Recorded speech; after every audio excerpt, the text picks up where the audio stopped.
guys, nandito na naman tayo. Siyempre, good morning muna dyan at good evening rito. At eto, meron tayong kukomento, ano. Alam ko naman na alam nyo na etong si Lepiste, ano na naman, nagbibida-bida na naman, no? At sa kanyang pagbida-bida, aba.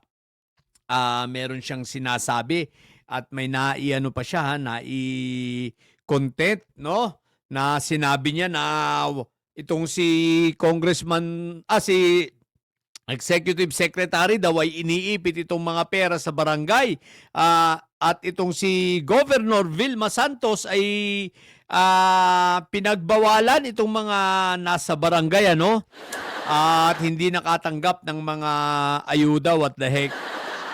O sige, ito. At merong isang kudos pala rito kay kay brother, ewan ko anong pangalan nito, no? Na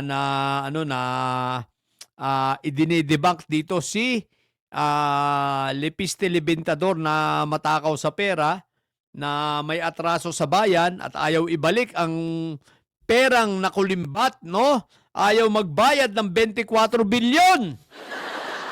At puro pabida-bida ang hinayupak na itong si Lepiste. Pero pakinggan muna natin itong sasabihin ni Kuyang sa atin, okay?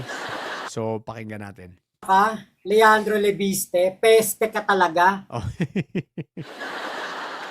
Peste ka raw Leandro Lepiste Sige.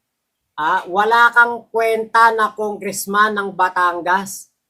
Pinigilan mo pala ang mga kadistrito mo na mga kapitan para hindi pumunta doon sa event. Teka, anong ano ito? Mac Pablo TikTok Paki-follow niyo siya, guys. Vilma Santos. Yun maliwanag Ang sabi ni brother, itong si Leandro Lepiste ang nagpigil para pumunta doon sa kay Governor Vilma Santos na event, Hindi si Governor ang nagbawal, kundi si Lepiste ang pumigil doon sa kanyang mga barangay captain.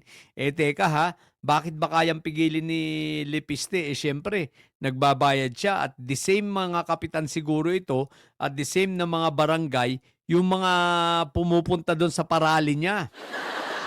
Siyempre, provided niya yun dahil ang bayad doon 500 per day, 500 to 1,000, di ba? 1,000 ang coordinator per day, 500 ang mga sasali. At tapos pinigilan niya syempre para may drama siya, para may panlaban siya kay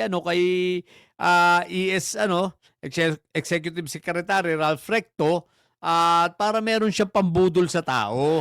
At syempre magmamalinis para maiiwas ang issue sa solar na kinaharap niya. Style mo, Lepiste, bulok na bulok, what the heck. Sinungaling ka. Yan, sinungaling ka daw. At ito nga po yung pahayag ni Board Member Fernando Rocaport. Okay. Siya po ang ABC President ng probinsya ng Batangas. At sabi nga po niya, isa pong kasinungalingan ng pahayag ni Congressman Leandro Lepiste. Yan maliwanag board member na, presidente ng ABC Congressman Lepisteng Siraulo.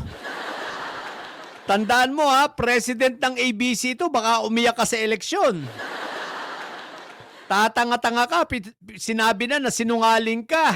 Hindi naman tayo magtataka, guys, kung sabihing sinungaling ito si Lepiste dahil sinungaling naman talaga to.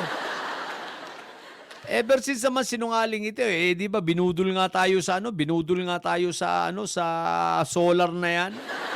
At nagsisinungaling. Alam mo, mga ginagawang ito ni Lepiste, diversionary lang, para may iwas ang sarili niya at mawala yung issue at makakalimutan ng taong bayan na meron siyang dapat bayaran na 24 billion sa DOE.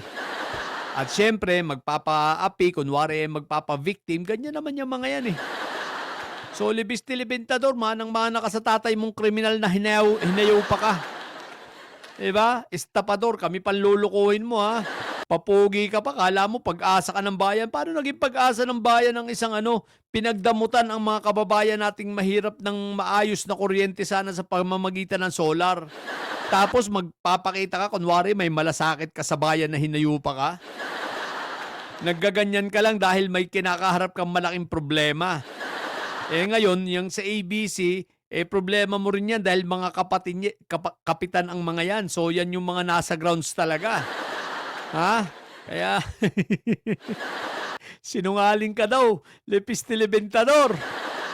What the heck? Na ako ay may sinabihan na hindi sila pwedeng makakuha ng SCPF program ng Pangulo dahil tampo si Teka, SCPF yun yung ano, no?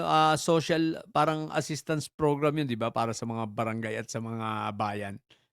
Governor Vilma Santos Recto. Okay. Ang katotohanan dito ay may mga kapitan mula sa unang distrito ang humingi ng paumanhin dahil hindi sila makakapunta dahil sila ay pinigilan at tinakot dumalo ng kanilang congressman. Oh, what the heck ka talaga? Napakasira ulo mo talaga, napakasinungaling mo talaga. O ayan, pasinungalingan mo yung hinayupa ka. Pasinungalingan mo yung Lepistilibentador Solar. Namo. Ayan, mismong mga barangay na ron na nagsabi, pinigilan mo. O ngayon, tingnan natin kung sasama ang mga yan sa parali mong hinayupa ka. Sira ulo talaga no? Utangin na mo ka. O yan, no? Brother, ang lutong nun! ang lutong nung muro sarap nung muro. What the heck? Leandro Lebiste, sira ba ulo mo? Oo naman, sira ulo talaga yan. Brother naman, hindi na yan tinatanong, sira ulo talaga yan.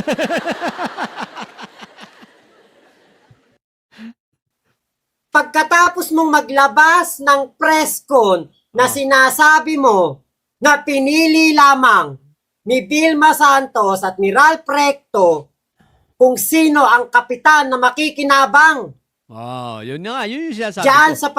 sa programa ng Pangulo, yun pala, ikaw naman pala pumigil sa mga kapitan na pumunta. Tinakot mo pa sila. Sira ulo talaga. Sira ulo Leche talaga. ka. Wala kang kwentang congressman. DDS na DDS ka. Tama, kuyang. Talagang DDS na DDS. Tsaka wala talaga kwenta. Hinayupak na yan. Tarantado yan si Lipiste. Minura ka, Lipiste talaga naman dapat kamura-mura ka naman talaga Kung ako lang nandiyan rin sa Pilipinas, pag nagrarally ka, pupuntahan kita, mumurahin kita ng harapan Namo. Alam nyo guys, kung nasa Pilipinas siguro ako, ang dami kong mga pinuntahang mga rally na mumurahin ko talaga ng harapan niya mga yan. Wala akong pakialam kahit kuyugin nila ako, di subukan nila. Ang sarap kaya magmura ng murahin yung mga yan sa harapan ng naka-live ka. Diba? Tapos on the spot, hahamunin mo ng debate, diba? Tingnan lang natin. Pasalamat kayong mga didilis, kayong mga politiko kayo Kahit ikaw Ilong Ranger, pasalamat ka rin. Naku po, Rudy. Kung nagkaroon ako ng pagkakataon nandyan ako sa Pilipinas, naku. Kahit pa abogado ka, wala akong pakialam sa'yo. Madamot ka sa taong bayan. Kaya dapat, itong anak ni Loren Legarda na ito, hindi na binoboto. Tama. Huwag nyo nang suportahan yan pag yan ay Correct. muling kumandidato. Tama. Puro katarantaduhan, puro kasinungalingan, puro kaululan. Utang ina ka, Leandro Lebiste, peste ka sa Pilipinas. Yan Ka. Maliwanag minurat. Wag na raw yung iboto. Tama naman si Kuyang. Dahil wala naman talagang pakinabang yan. Kung talagang matapat yan at para sa bayan, di sana, di sana ang, anong tawag rito? Yung solar pinagbuti niya at tinupad niya yung kanyang obligasyon. Pero wala ultimo nga ngayon, dapat bayaran yung 24 billion pero mukhang walang planong magbayad. Anyway, bahala na si Ombudsman. Sana ito kilusan ito ni Ombudsman, no? Hindi yung nakatutok lang kay Congressman Martin. Okay, sige. Punta tayo sa kasunod naman topic. Let's go. Ito. Guys, pero basahin natin ang caption Ang sabi rito, sa caption niya, araw-arawin na nila hangga't hindi nakakamit ang tagumpay.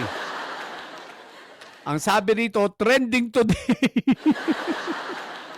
Sino ba nag-post nito? Si trending today pala. Puwersa ng mamamayan, hindi na nila kayang pigilan. Sige nga, tingnan niya natin kung puwersa talaga ito. What the heck?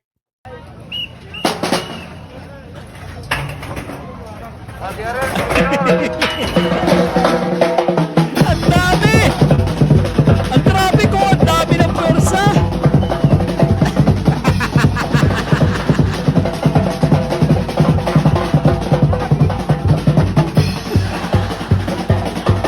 Ang dami, pasulit na natin. What the heck? Ang dami nila talaga, grabe oh! Ang dami ng didilis!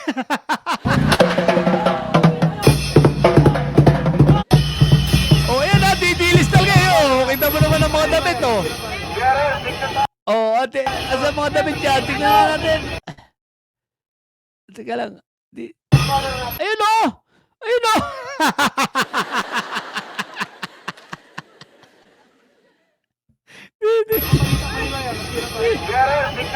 Tek, puwersa ng mamamayan, hindi na nila kayang pigilan. Trending today. Oh, trending today.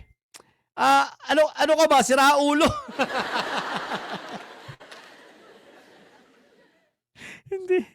Hindi na raw kayang pigilan. What the heck? Nasira na ang ulo ni trending today. Yun na pala yun. Grabe naman ang pwersa. Ang dami. Parang hindi umabot ng 30. Tapos, magpapabagsak sa gobyerno. Hindi naman. Aba mga didilis, mukhang hindi na mabibilang sa daliri ang ano nyo ah. Hindi na kayang bilangin sa daliri ang inyong ano ah. Ang inyong mga raling-raling yan. Ang lupit nyo. Ang lalakas ang tama nyo. Ewan ko ba sa inyo. Bahala na nga kayo. Yun lang. Sa mga bobo didilis at may saya dyan, ang tatay nyo ay preso, ang BP nyo ay bobo. Manatili kayo mga bobo at may saya sapagkat ang may saya ay laging high blood. Bye!